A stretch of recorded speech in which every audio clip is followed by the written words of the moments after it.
दंगल film का वो dialogue तो आप सबने सुना ही होगा। भारी छोरियां छोरों से कम है के, और हो भी क्यों ना। आज की महिला पुरुषों के साथ पैर से पैर मिलाकर चलने का जज्बा रखती है। हर क्षेत्र में महिलाओं ने अपना दमखम दिखाया है। समय के साथ समाज ने भी महिलाओं के प्रति अपनी सोच को बदला है, उनकी प्रतिभा को सराहा है। लेकिन फिर भी ऐसे कई कारण हैं जिसकी वजह से उन्हें पुरुषों की तुलना में ज़्यादा समस्याओं का सामना करना पड़ता है।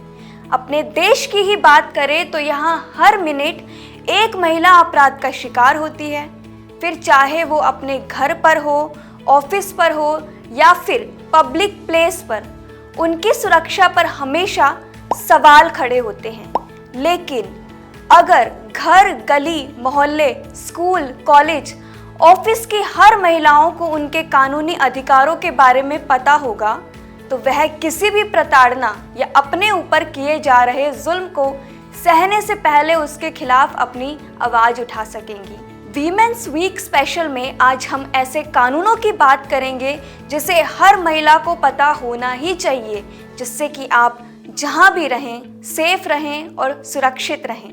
नमस्कार, मैं हूं मुस्कान महेश्वरी और आप मेरे साथ देख रहे हैं आधान हिंदी। पहला कानून, घरेलू हिंसा के खिलाफ अधिकार। अगर आप किसी की पत्नी हैं और आपका पति या ससुराल वाले आप पर घरेलू हिंसा करते हैं तो आपके पास उनके खिलाफ शिकायत दर्ज करने का हक है।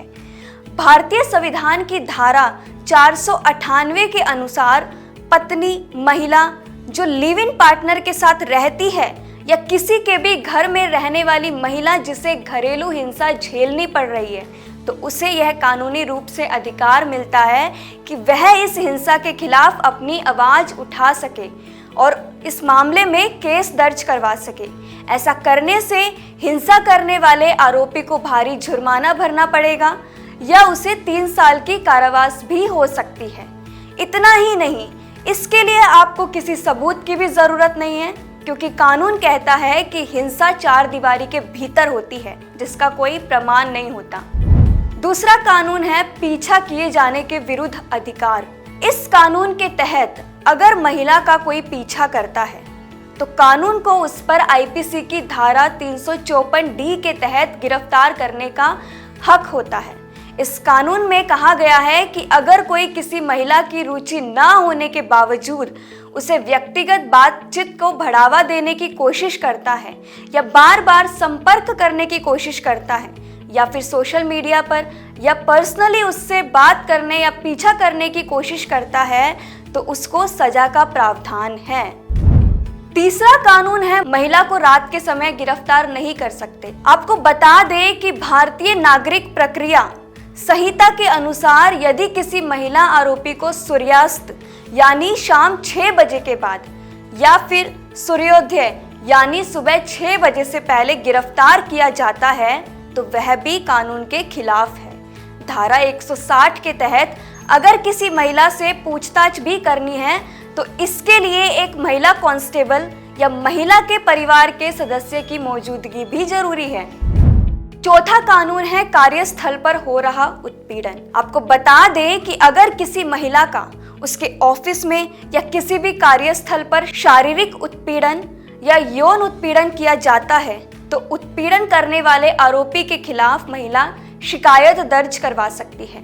यौन उत्पीड़न अधिनियम के तहत महिलाओं को कार्यस्थल पर होने वाले शारीरिक उत्पीड़न या फिर यौन उत्पीड़न से सुरक्षा मिलती है। पांचवा कानून है निशुल्क कानूनी सहायता का अधिकार। यदि आप एक महिला हैं जिसे नुकसान पहुंचाया गया है तो आपको कानूनी सेवा प्राधिकरण अधिनियम 1987 के तहत मुफ्त कानूनी सेवाएं मांगने का अधिकार है। भले ही आप अपने दम पर कानूनी खर्च वहन कर सके या ना कर सके। जिला, राज्य और संघीय हर स्तर पर कानूनी सेवाओं के लिए प्राधिकरण है।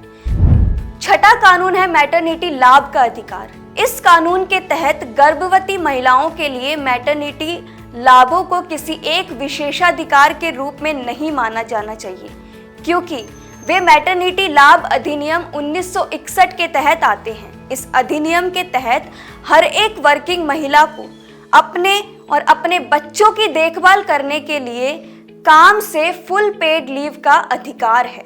कोई भी संगठन जिसमें 10 से अधिक कर्मचारी हैं, इस अधिनियम का पालन करने के लिए बाध्य हैं।